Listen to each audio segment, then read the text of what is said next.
My neighbor's kitchen light had been on at 4 a.m. every single night for 11 days. I noticed because I have insomnia. I noticed because my bedroom window faces his house directly. I noticed and I did nothing because it was not my business. On the 12th night, the kitchen light was off. I should have slept. I did not sleep. Something about the change bothered me more than the pattern had.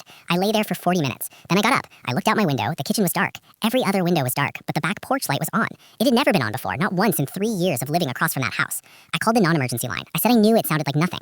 The dispatcher said they would send someone to do a welfare check. The officer knocked for 4 minutes. No answer. The car in the driveway was registered to my neighbor, Gerald. Gerald was 68 and lived alone. The officer found a way in through an unlocked side window. Gerald was in the kitchen. He was conscious. He had suffered a minor stroke 2 days earlier. He had been managing it alone because he did not want to bother anyone. He had knocked the porch light switch on accidentally and could not reach it to turn it off. That detail, that one detail, the porch light being wrong, was the only reason I called.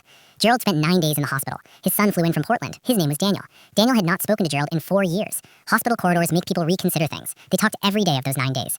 Daniel did not fly back to Portland when Gerald was discharged. He stayed. He moved in for 3 months. During those 3 months, Daniel started working remotely from Gerald's house. His company noticed his productivity had increased significantly. They asked why. He told them he had reconnected with his father and his stress levels had dropped. His company was a mid-sized mental health software firm. They built that conversation into a case study about the measurable impact of family reconnection on employee performance. That case study was presented at a conference in September. A researcher in the audience used it as supporting evidence for a paper she had been writing for 2 years. The paper was published in a peer-reviewed journal in January.